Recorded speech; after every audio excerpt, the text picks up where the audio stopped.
Salut à tous, aujourd'hui dans cette vidéo on va regarder les derniers résultats de Nvidia qui sont sortis, donc ceux du trimestre 3 2024, et puis également on regardera si Nvidia a un moat et quel est son moat, et puis à la fin de cette vidéo je te dirai quelle est ma position et à quel prix je suis prêt à acheter du Nvidia. D'ailleurs tu peux en profiter aussi pour liker la vidéo, ça permet de soutenir la chaîne et je te remercie grandement. Alors si on regarde déjà ce qui est sorti pour ce troisième trimestre, Nvidia dépasse à nouveau les attentes, voilà, il n'y a vraiment plus trop de surprises aujourd'hui, et donc ils ont dévoilé leurs résultats financiers il y a quelques jours et ça a été assez impressionnant pour ce troisième trimestre de l'exercice 2024. Alors ça surpasse évidemment les prévisions de Wall Street encore en termes de revenus et aussi de bénéfices, et cette performance exceptionnelle reflète la croissance continue aussi de l'entreprise, alimentée forcément par une demande massive pour évidemment ces puces pour l'intelligence artificielle. Donc voilà ce qui est ressorti, un chiffre d'affaires à 35,08 milliards de dollars et on était attendu à 33,16, donc on a fait vraiment beaucoup mieux.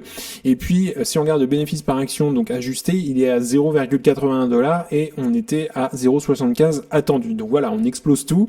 Alors il faut savoir qu'ils ont aussi donné des prévisions pour le quatrième trimestre carrément, et donc Nvidia prévoit là un chiffre d'affaires de 37,5 milliards, donc encore mieux que ce qu'ils ont fait là, et avec une marge d'erreur de 2% à peu près, donc ça dépasse aussi les prévisions des analystes qui eux estimaient pour le dernier trimestre de cette année fiscale à 37,08 milliards de dollars.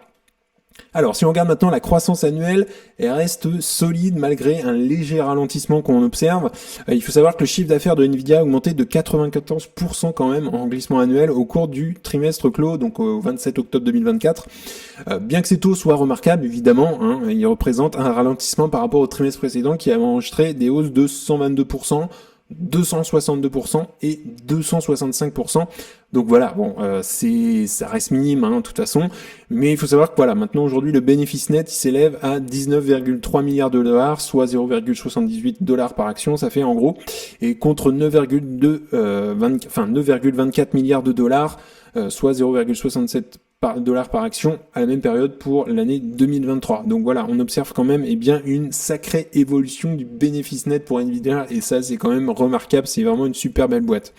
Alors également, il y a le boom de l'intelligence artificielle qui alimente évidemment la domination du segment des data centers. Alors il faut savoir que la division des data centers de Nvidia reste le moteur principal de ses revenus avec 30,8 milliards de dollars générés. Ça surpasse évidemment les attentes des analystes qui étaient fixés à 28,82 milliards de dollars. Et il faut savoir également que les processeurs d'IA de Nvidia sont devenus essentiels pour des acteurs majeurs de la technologie, comme Microsoft d'ailleurs, Oracle, OpenAI, qui ont commencé évidemment à intégrer les nouvelles puces d'intelligence artificielle de génération suivante qu'on appelle les puces Blackwell. Alors il y a eu un peu de retard forcément sur les Blackwell, il y a un peu de suspense autour de ça. Et il faut savoir que les premières livraisons de production des puces Blackwell ont démarré et devrait surtout s'accélérer pour l'année 2025 selon évidemment la directrice financière Colette Kress. Alors par ailleurs, il faut savoir que les puces H200 de génération actuelle ont également connu une forte croissance au cours du trimestre. Donc voilà, la machine démarre bien, et ça c'est tant mieux, et j'ai hâte surtout de voir ce qui va se passer en 2025, surtout pour les puces Blackwell. Alors également, il y a aussi un aspect contrainte d'approvisionnement autour des puces d'intelligence artificielle. Alors Nvidia, ils ont reconnu à travers ces conférences et puis donc à travers le rapport des contraintes d'approvisionnement persistantes pour ces systèmes d'intelligence artificielle Hopper et Blackwell. La demande pour Blackwell devant dépasser l'offre jusqu'en 2026. Donc malgré ces défis, évidemment Nvidia se concentre sur l'augmentation de sa production pour répondre aux besoins croissants de ses clients. Donc ça va se résorber au fur et à mesure.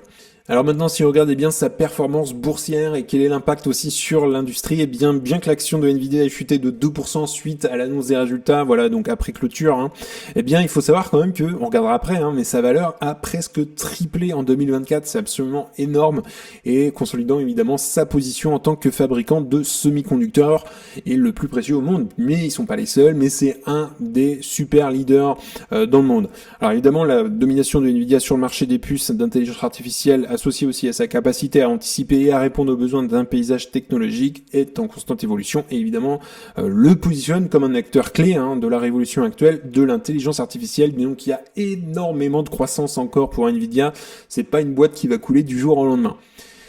Alors maintenant on va regarder bien les chiffres un petit peu et l'historique surtout, on va comparer ce dernier trimestre avec les autres qui sont sortis. Alors si on regarde déjà dans un premier temps, eh bien la performance de Nvidia, on le voit très clairement. Alors on était quand même à 47 $, à peu près 48 le 2 janvier 2024 et aujourd'hui on est à plus de 140 $, ce qui fait quand même une sacrée augmentation de plus de 190%, c'est absolument énorme. Donc voilà, on a une performance boursière qui est absolument incroyable et là on est vraiment à des plus hauts pour Nvidia, 140 $, on n'a jamais eu ça en bourse de toute façon, et donc là on est voilà au maximum du maximum pour l'instant, et c'est une entreprise qui a encore de la croissance à venir. Alors aujourd'hui si on regarde son PI, on est à 55, ce qui est quand même élevé, et si on regarde maintenant un petit peu plus dans le détail et on compare déjà le bilan, alors si on regarde déjà les espèces et équivalents de trésorerie, on voit qu'ils sont constamment bien en croissance de cash dans l'entreprise. Il y a de l'évolution, ils ont eu quand même un point assez haut au premier trimestre 2021, mais on voit qu'ils ont de plus en plus d'espèces. Alors évidemment il faut l'investir, il faut le redistribuer, mais il faut en faire quelque chose de cette espèce, il faut évidemment le faire rouler au fur et à mesure.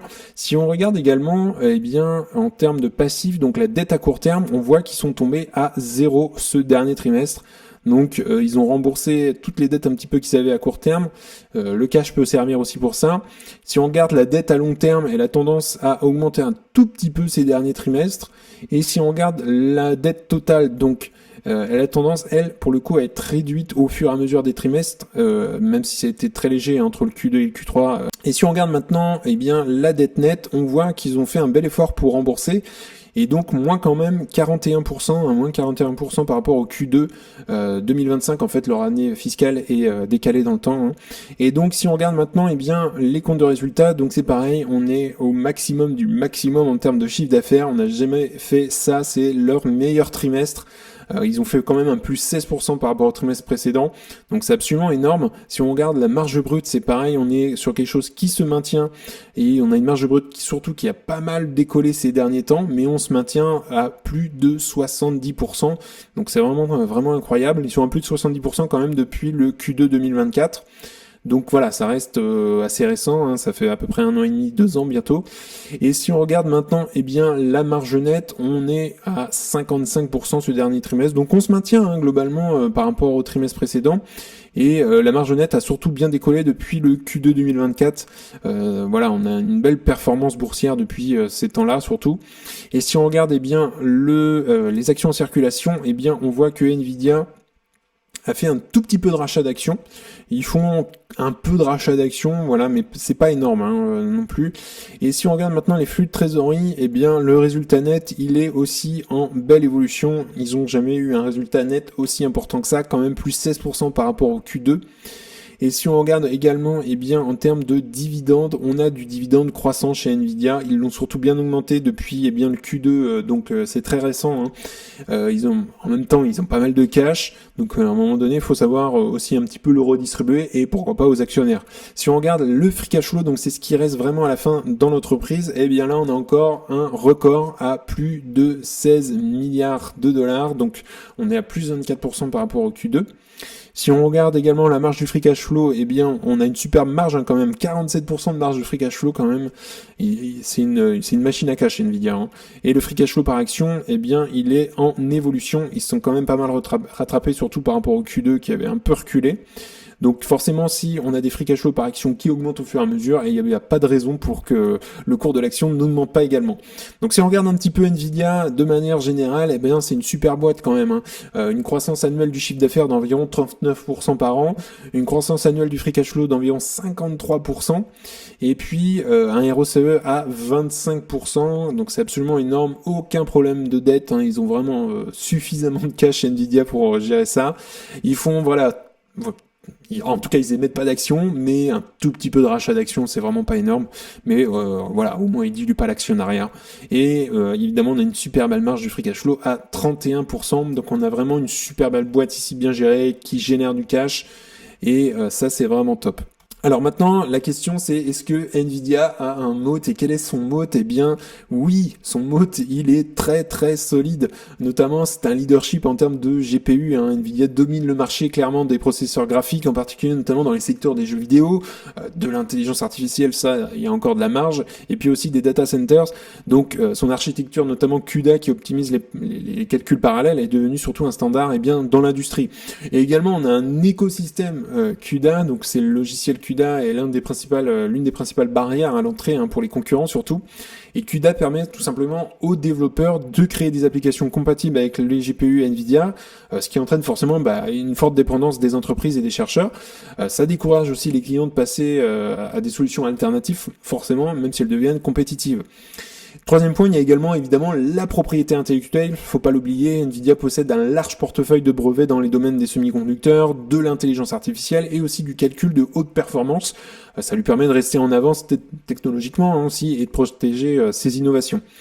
Également un leadership dans l'intelligence artificielle. Nvidia est un acteur clé dans le domaine de l'IA grâce à justement ces GPU qui alimentent des modèles d'apprentissage profond comme le deep learning et puis des entreprises comme OpenAI qui utilisent évidemment des GPU de Nvidia pour entraîner des modèles de grande envergure. Également, c'est une position dominante dans les data centers pour Nvidia. Il y a aussi une croissance des centres de données qui reposent sur des infrastructures nécessitant des GPU performants. Nvidia, avec aussi ses solutions comme le H100 ou le A100 justement, détient une part de marché majeur. Évidemment, ça permet de créer surtout une dépendance pour les géants comme Amazon, Google et Microsoft. Ensuite, on a évidemment un effet de réseau puisque plus Nvidia attire des développeurs et des entreprises, plus son écosystème s'élargit, c'est logique, et ce cercle vertueux renforce aussi sa position et rend son modèle difficile à répliquer. Et puis, on a aussi, en termes de recherche et de développement, et puis aussi une innovation qui est continue chez Nvidia, c'est ça qui est vraiment remarquable. Nvidia a investi massivement dans la recherche et le développement, ça lui permet aussi de conserver une avance technologique sur ses concurrents. On connaît AMD, Intel, on n'en parle pas, une catastrophe un petit peu, qui peine à rattraper leur retard, surtout dans les segments comme l'IA. Alors Nvidia évidemment, c'est une réputation et une marque est surtout bien connue depuis 2 ans je dirais. Donc Nvidia est reconnue comme un leader technologique avec une marque forte, que ce soit auprès des gamers justement ou des entreprises, et cette reconnaissance forcément renforce la confiance des clients et la fidélité à long terme, et c'est ça qui est hyper important. Alors quelques risques peut-être pour son moat que j'ai pu relever. Évidemment, il est très solide son moat aujourd'hui, mais il y a quelques facteurs comme la montée en puissance de AMD ou des solutions open source qui pourraient affecter un petit peu le moat de Nvidia. Également, on pourrait avoir l'émergence de nouveaux acteurs chinois comme Huawei ou BioNTech. Et puis, il y a aussi une dépendance excessive à certaines industries, comme d'ailleurs dans les data centers ou encore l'IA.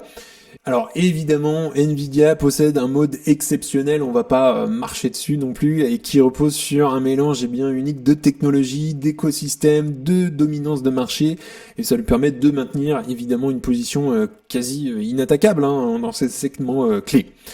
Alors aujourd'hui, bien pour conclure, moi je suis investi dans Nvidia, c'est vraiment une super boîte, on a pu le voir ensemble, il y a de plus en plus de cash, alors forcément ça va pas continuer de monter jusqu'au ciel, à un moment donné ça va se calmer, et la bourse va être surprise, et on va peut-être certainement revenir sur des choses un petit peu plus concrètes, forcément, on revient toujours à des choses concrètes en termes de cours de l'action.